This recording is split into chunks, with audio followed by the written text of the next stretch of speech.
Thank you, Renee. Thank you so much for having me. I know that we've talked about getting together for a little while, and it's glad that we can finally make it happen. Yes, yes. And I just feel like you have so much knowledge and you're very good at articulating what it really means to think about all the steps necessary to getting a film off the ground into production. I know you have skills as well during production as a producer, but then also thinking about distribution. And I thought that's why it would be wonderful to have you here to talk a little bit about that and share your experience. I'd be happy to discuss any and all topics. Fantastic. So with that being said, why don't you tell us a little bit about yourself for the audience? Sure, sure. So, when I kind of came out of high school, I kind of knew I wanted to do filmmaking, and I would watch all the different behind the scenes shows and all the different behind the scenes, features on the DVD extras. And so I kind of settled on the School of Visual Arts in New York. And the reason why is because it was in New York, it was near my dad's family, and all the different Marvel creators kind of came out of that school, most notably Steve Ditko, who created Spider-Man. And so it kind of fulfilled a lot of the needs that I really had on my college checklist. And I went to the School of Visual Arts and did my BFA in Film and Fine Arts. And then I graduated in 2008. So right as the 2008 financial crisis was unfolding is when I literally graduated 2 weeks before all of that started to happen. So I decided to kind of readjust and reconfigure my tactics. And I said, well, the closest kind of secondary skill to writing, which is my concentration, is producing. And at the time, the only institutions that taught producing were the West Coast schools. And I had kind of really decided on the American Film Institute because of the pedigree, the track record, and the caliber of teachers teaching at the institute at the time. And I said, well, I'm just going to take this time that I have in front of me with this development with the financial crisis. I'm going to go back to school and add this kind of secondary skill set to my CV and my resume. So I did the AFI producing program, and have since then I've kind of done a mix of kind of creative consulting and development consulting. I've done a mix of distribution consulting and rights management, IP consultation, and then line producing, which is budgeting, scheduling, getting the movie all the paperwork that it needs as far as proof of materials to get ready to pitch to major studios, networks, streamers, and investment firms. All right, that's great. And yeah, we'll be diving in a little bit for the audience on those different specialties that you provide as a producer. I was just curious, though, you brought up after you graduated from your BA, it was pretty much like a year later. So you applied to AFI right after you finished graduating to go get your master's.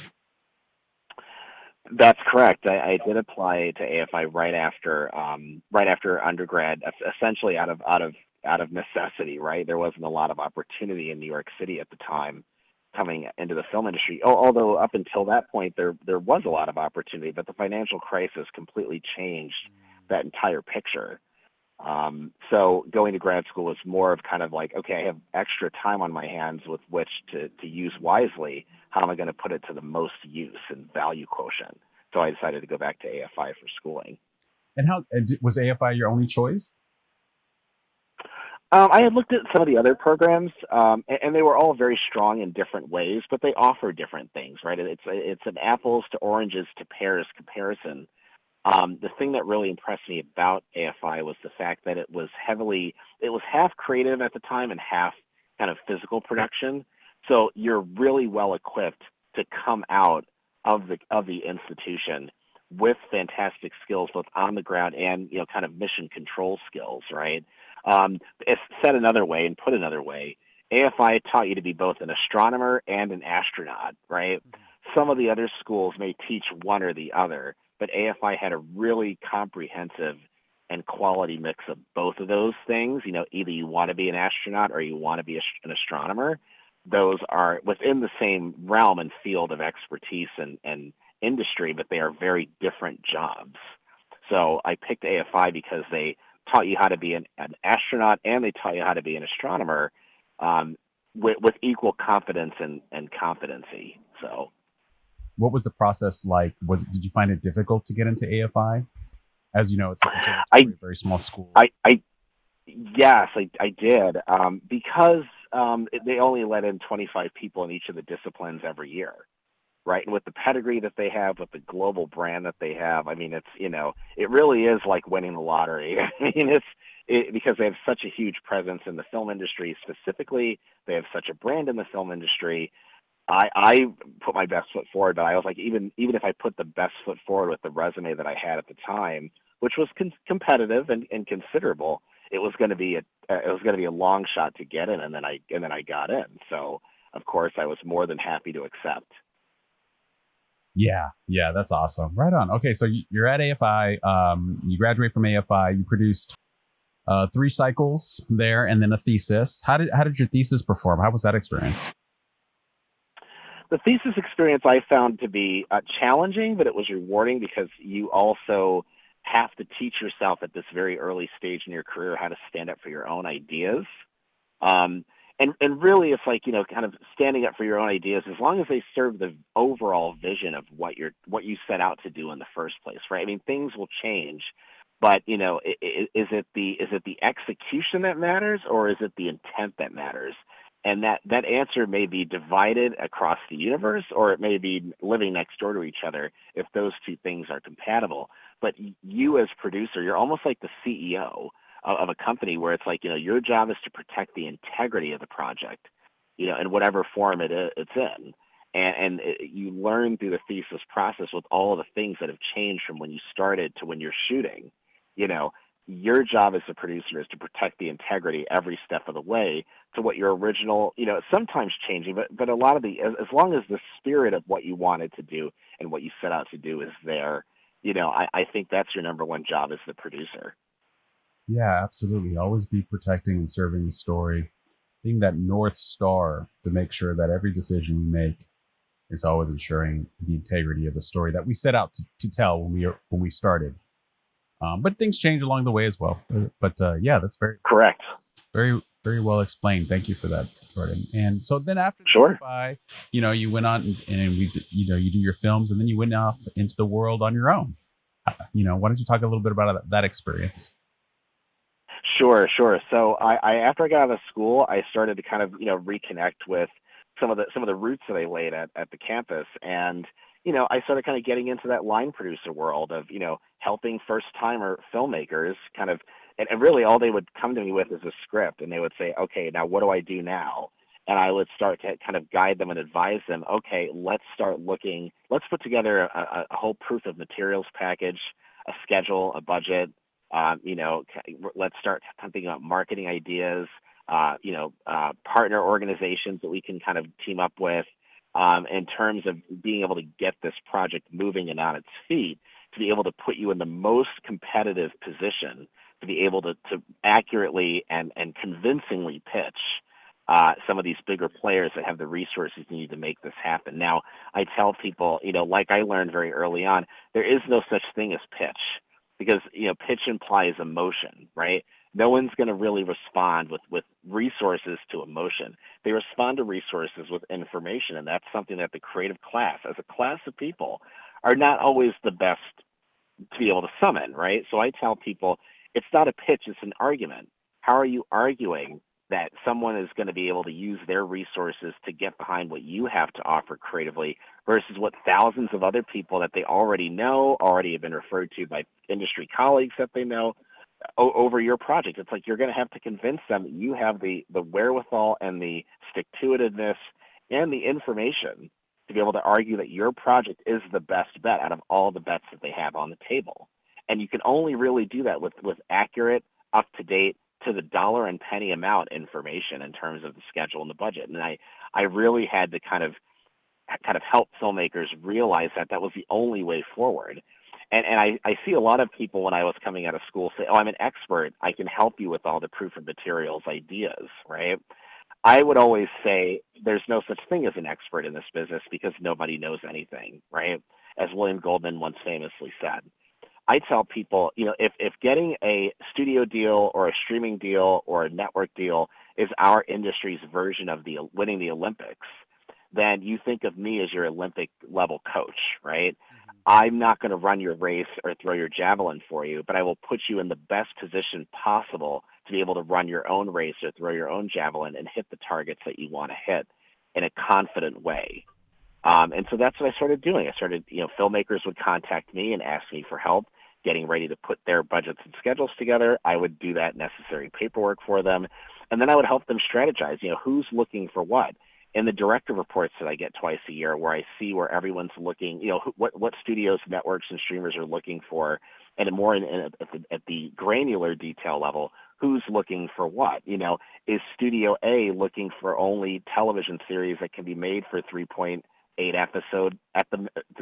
million dollars episode at the minimum, and yet studio or streamer or network B is looking for episodes of television series that 3.8 million per episode is the ceiling, right? So if you have a 3.5 million dollar per episode show and you're wanting to go to Studio A with a 3.8 million per episode minimum, they're not going to want to see your show no matter how great it is, because it's not in their directive.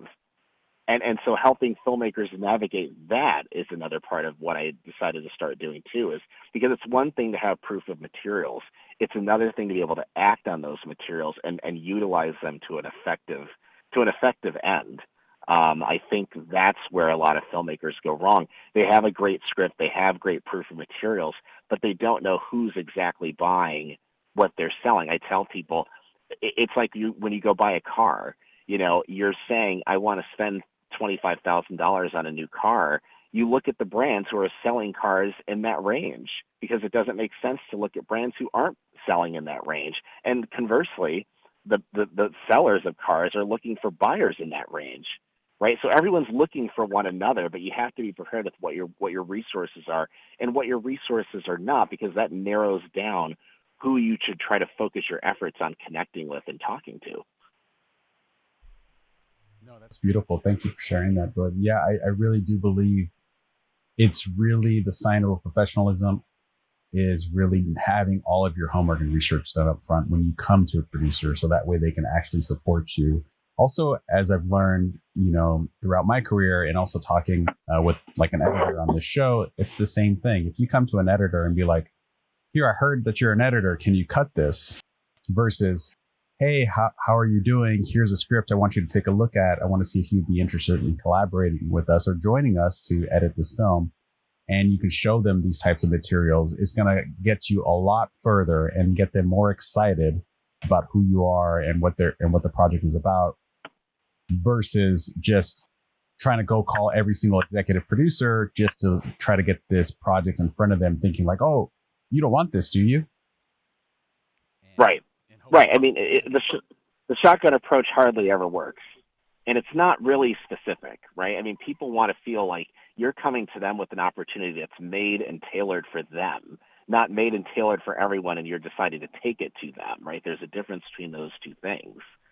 I compare it to, people wanting to get a dentist to do the work of an oral surgeon. A dentist and an oral surgeon, while they both work in the same part of the body, there's an entire universe of expertise between those two jobs. Otherwise, we wouldn't have a distinction between dentist and oral surgeon, right? I mean, I have a friend that's cutting a documentary right now, a feature doc, that what he realized is that the talent that it takes to cut a documentary feature is different than the talent it takes to cut a narrative feature, which is different than the talent it takes to cut short-term content and short-form content, which even still is different than the ability to cut a trailer. Those are all different talents, the same way that oral surgeon and dentist are very different. Same tools and similar ideology and practice level, but their expertise are granularly different in that way. So I tell people, yes, your editor might be very good at cutting features, but is he very good at cutting documentary features? Which, speaking of documentaries, by the way, my famous industry quote is, documentaries is like trying to write a book with a box full of sentences. You know what I mean? So that to be able to cut that is a very specific talent. Well, can you speak a little bit about, as a producer, when somebody does come to you with an idea, let's say a script, and now they're like, hey, what do you think about this? And you read it, it's something that generally excites you, and then you start talking about crew. What does that conversation look like? distribution for Sure. a producer to put a team together? Oh, sure. I'm happy to speak about that. So typically, I get a lot of writers, and the issue with writers is that I always tell people writers will write forever until you stop them. Right? They're writers. I mean, that's what they do. That's what they feel in their soul. And a lot of the time, it's writers saying, I have a script. I've worked on this for 10 years. What can you help me with, and what can you bring to the table? And I always tell people, if you have to ask someone what they can bring to the table, then they may not be right for you to work with, because where's the diligence aspect, right? But if people do come to me with a feature that they know, they've read up on me, they know who I am, they know what I've done, they know what I've done well, they know my specialties, then I'll start saying, okay, so now do you want to direct this yourself, or should we look for a director? Because really that's the key hire. And there's even a term for it in the industry called casting the crew. You're going to cast your director, and the director will then cast the other roles, right? The other roles it's almost like casting two leads, where it's like, one lead will then influence how you cast the secondary lead, right? So really it comes down to, if I'm dealing with a writer, and then if they want to if they want me to help them find a director, or if it's a writer director who's already cast themselves in that role as director, and then we start trying to build it out in a different way, because now they're the writer director, I'm the producer, and we're going to start kind of thinking about what crew members would be best suited for this person's vision if they don't already have those people in their network already. And so that's kind of, I start to think about who in my undergrad network, who in my grad network, who in my other professional association networks might be able to direct me to the person that I can think of that might have the most alignment to this kind of material or this kind of sensibility or taste. Right, right. No, that's excellent. Very, very good. Picobello, as they say. And okay, now that we talked a little bit about crewing up, and as a producer in the pre-production, thank you for clarifying more. Like, a lot of, from your experience, writers come to you in having something that maybe you're excited about, and you kind of see as a producer how you can support them. Why don't you talk a little bit about your experience in distribution? Certainly, yeah. So in 2015, I was an IP rights manager. Now, when I tell that to people kind of, it's like producer. IP rights is a nebulous term, right? We hear it all the time. It's talked about a lot, but most people really don't know what that means. In my role in 2015 as an IP rights manager, I was helping do the remuneration, which is the ability to collect money on a certain IP right, around the world for different companies and clienteles that my company would sign. So what I would do is I would see how projects made money around the world, and helping clients and companies that we worked with make sure that some of that money coming in from around the world was properly allocated back to their production operations and their production outfits. So, for example, if we signed production company A to represent rights around the world for them, we would help facilitate not only sales of that content around the world, but then we'd help collect when that content made money. So it's unlike the United States. For example, some rules or laws that are in the United States with content and how that money is collected, that's different than other countries, for example. In other countries, satellite, where it's considered to be different here versus in the United States versus something like cable, in other countries, satellite is considered in the same league as cable, so you have to count their remuneration credits the same way, right? And it's all this management. In the United States, for example, a lot of the collection is done by unions, for example, right? And they kind of help tabulate and collect on that for their members. In other countries, government is responsible for collection to be taxed and whatnot, and then they are sending the what's left over after taxes to the appropriate rights holders. So me helping content creators, content companies, and IP rights holders maximize the monetization of their content globally, that was my function in distribution, arguably the most important function, because distribution as it stands doesn't really have any teeth or power in the industry unless you're able to collect on that distribution. That's the conversation that I think is missing from a lot of the creative class, is that the creative class will say, well, I want to get distribution, but I can't tell you how many times the creative class has come to me saying, I don't know what I should look for in a distribution agreement. right? So they're so excited about the idea of distribution, they're not sure of the mechanics of distribution, right? It's like a teenager buying a car. They're so excited about buying a car, any car, that they're not able to look and understand the mechanics of what car they should buy and why. Safety rating, what kind of technology is integrated into this car. Same kind of idea behind the creative class, and they're so excited about the idea of distribution, they're not thinking about the mechanics of that distribution and how it may help or even in some cases hurt them if they're not able to sign a good distribution agreement that's been vetted by a proper professional, and they're guided on what to look for in those kinds of agreements. So what does it look like? So do you sit there and you're like, okay, hey, I like this script. Here's how I can support you from production wise. But one of the most important things that we also need to get clear on is distribution. And so what does that conversation look like? Let's say, do you have any examples of recent scripts? I do have examples. The only thing with writers a lot of the time is that that's getting into producing territory, right? Distribution and the final product and that sort of thing. That's more along the lines of what a producer would do. And I don't typically meet very many writer producers, but some writers have kind of asked me that question where it's like, okay, so where do you think this could end up at? Most writers, don't have any idea, right? They don't know the corporate directives of like a studio A versus studio B versus studio C, right? But I try to tell them, even if studio A is looking for what you have, this is what their typical payout model looks like. Even if they're looking for exactly what you have, they may not be the best choice because of their payout model or because of their corporate directives or whatever it is. We go down the different scenarios that it could be, where I explain to them that from what I'm understanding and the information and the top intel that's coming in my direction, this is what the opportunity and really more so the landscape is looking like. So let's get on board with either a distribution consultant or a newer professional on the scene that's only kind of come into being in the last 7 to 10 years, the PMD, producer of marketing and distribution, right? A producer who you actually hire who has the expertise of doing marketing and distribution together. Since the two of those things are so tightly linked, there's been a new professional kind of rising into the scene, into the industry scene, called the PMD, the producer of marketing and distribution. So, and there's a limited number of them because it's still such a brand new kind of position.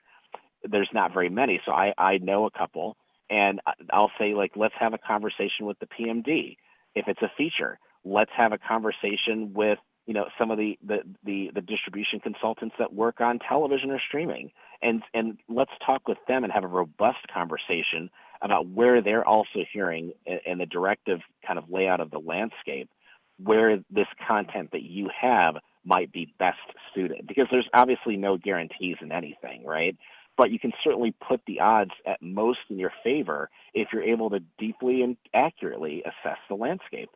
So now that they, you kind of address the landscape and you're moving forward, what is it look like? Because mainly you're talking about like a studio landscape. What does it look like for an independent landscape? For the kind of like same scenario, but somebody's coming to you, like, hey, looking for your as a consultation. I have this script, and what does it look like for? But it's not like you look at it and you're like, well, I think would be best for independent, not necessarily from what I see in the studio. What does that look like? Sure, happy to answer that. So I tell people the number one thing I see people who want to go the indie route, or even if they don't know they want to go indie, I tell them that they should go indie for creative reasons or financial reasons or whatever it is. But the thing I think the biggest kind of thing that I've seen, I don't want to call it a mistake, but kind of the biggest kind of group think that I've seen with independent filmmakers is really it revolves around one idea. They mistake for example, some of the bigger investment firms that invest in indie film, right? They want to make their money back. They're happy to invest with first-time filmmakers, that group of companies or individuals, right? The problem I see with independent filmmakers that come to me is they think that these investment firms and these investment individuals, they think of them like they would think of a production company, right? And what I mean by that is a production company, when you approach them, they'll ask more so of those creative questions like, what's the script look like? Can we read it? Who do you have attached? Who's in it? Are you directing, or should we partner to find a director? The creative kind of, the creative class conversations that we are all so very familiar with in this business.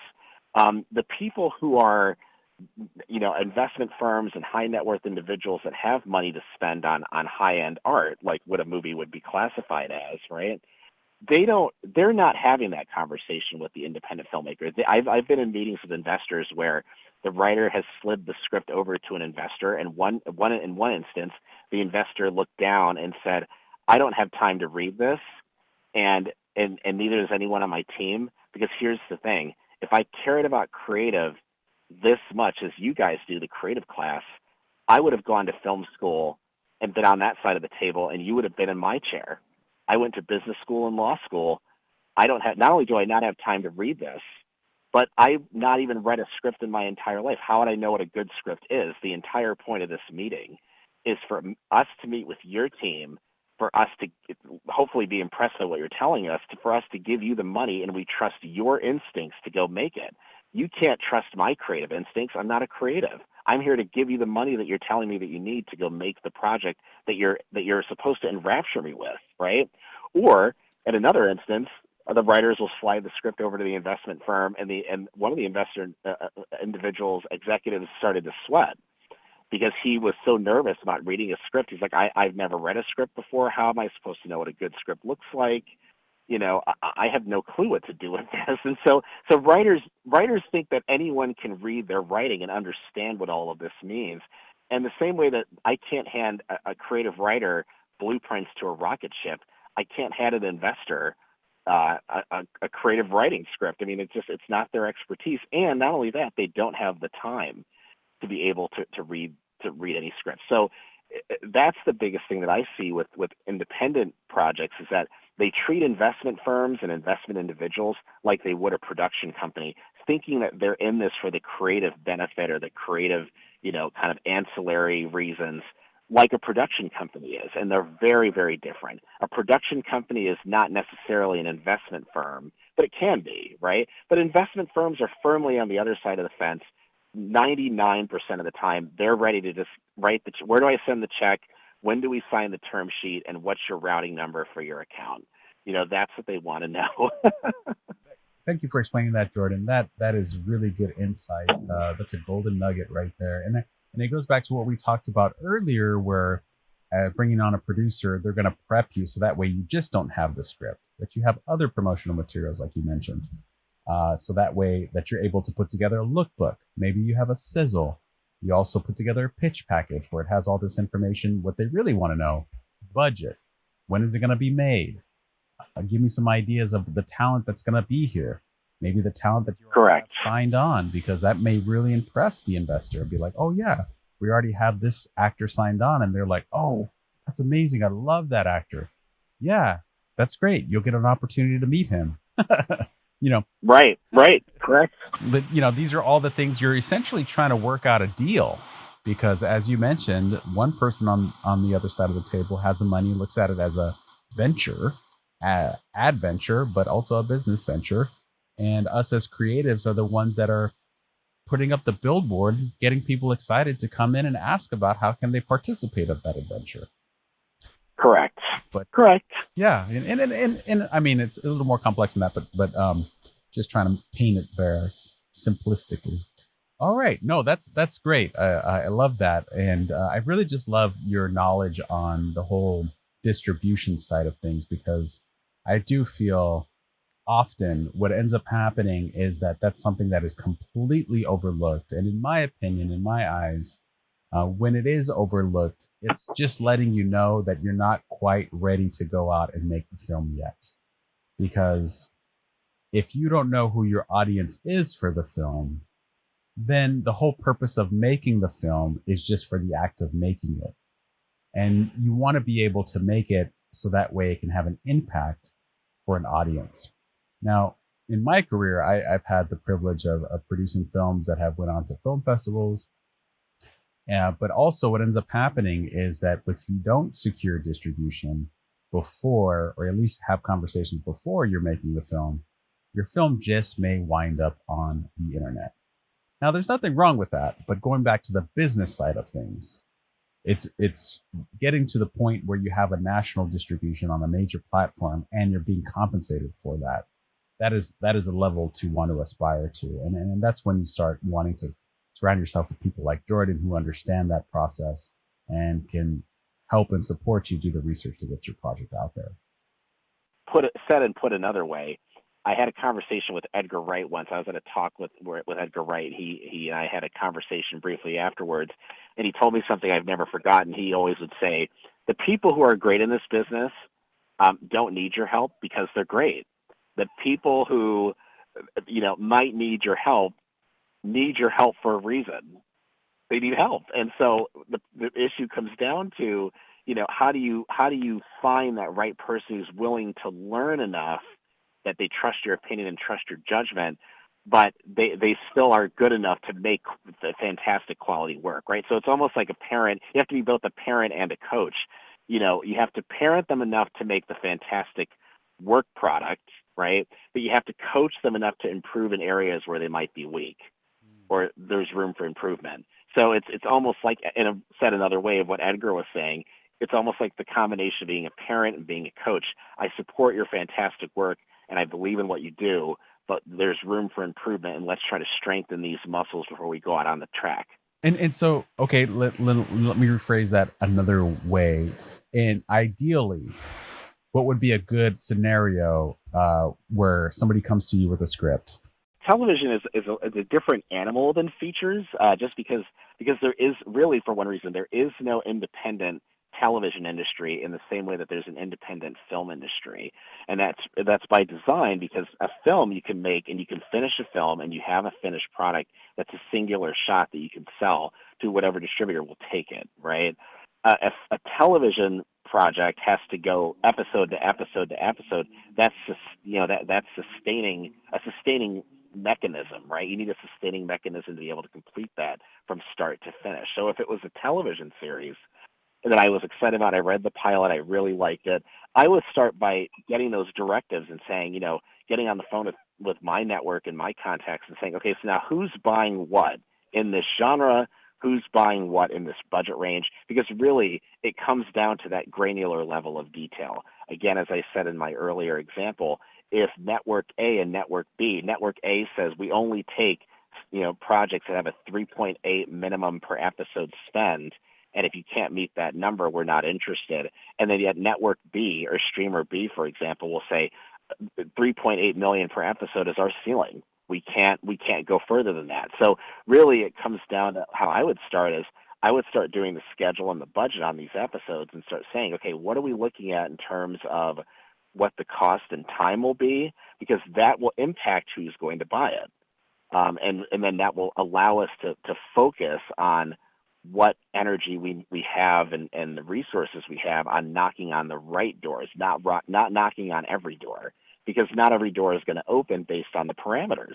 It's almost like applying to college, where it's like you have to know what the requirements are for that college, and then you tailor yourself and work backwards and say, if I want to get into college A, B, C, or D, I have to have these requirements and criteria met, so let me start that now, right? Creatives work in the opposite direction. They try to say, let me make something and then see who's going to buy it, versus let's take a more targeted approach and let's do something in some ways by design, right? The creatives don't like that terminology because they're thinking it's the tail wagging the dog. I'm building a product to be bought by someone else. And I'm like, but that's exactly what you're doing. You're trying to create what is essentially is a small business to be bought by the bigger business. Exactly. And that's what distribution is. Exactly. That's exactly what it is. It's a business, right? I was, just reflecting on, like, this is an idea generating business. That's what this is. First, you generate the idea, and then you sell the idea, and you want to get bought up by somebody who's bigger that can show your idea to as many people as possible. And when people learn about your idea and how it made them feel, they'll want more of it. That's essentially correct. That's the movie making business, right? Correct. Yeah, which has nothing to do. There's a line, a line that has been drawn from the creatives, and they're on one side of the table, just like that example you gave when you go meet for an investor. There's Mhm. creatives on one side of the table, and then there's business people on the other side of the table. The producer is sitting in the middle, and he's trying Right. to he's trying to Right. make both work together. That's right. And It's the breakneckian tale of serving two masters, right? yeah, It's like you have to have two swords to tame two lions, right? So, but there's a new wrinkle in that equation, right? It's like now you have some of these programs have introduced the idea of what am I starting to see on the different job platforms now and the different social professional platforms? I'm seeing people with joint MBA, MFA degrees, right? And they'll usually have the MFA in production or producing or writing, and then they'll have an MBA on top of that, right? So now the creative class is starting to realize I simply need more power, and this MBA allows me to communicate in the language that the business and business class and the executive class are they're trained to speak in the same language I am now, right? So it's like, if you're not able to speak the language, you get a translator. The MBA is the translator, right? So I'm seeing a whole dearth of creatives come out with both the MFA and the MBA combination, or the MFA and the JD combination. They need that extra power to be able to not only sit down at the table, but to control the conversation at the table using these different tools that they have that are comparable to the people, the investor class, the creative, the executive class, and the investor class, who are usually typically armed with the MBAs, the JDs, that sort of background, right? The producing background that I have, and now more recently, of course, the show running background that I have, courtesy of the fantastic UCLA institution with my show running training that I've taken there. I'm able to sit at that conversation and control the conversation because of those backgrounds, because of that experience that I have in those programs. But typically, the creative class, like you said, is on one side of the table. The executive and investor class is on the other side of the table, and those two groups don't speak the same language. But I am starting to see the next generation of the creative class where they now equip themselves with the same tools that the business executive class and the investor class have in tow. So the conversation is starting to change, but it's a slower change than I thought I would see happen. I thought I'd see everyone in the last 5 years go out and get an MBA or a law degree. It hasn't happened in quite those numbers, but it is starting. It's starting to happen now. So I think the conversations will be a lot easier moving forward between the business class, executive class, investor class, and the creative class, armed with these new tools and these new assets. thank you so much, Jordan. I really appreciate you taking the time and talking with us. And until next time. Oh, thank you again, Renee. Thank you again.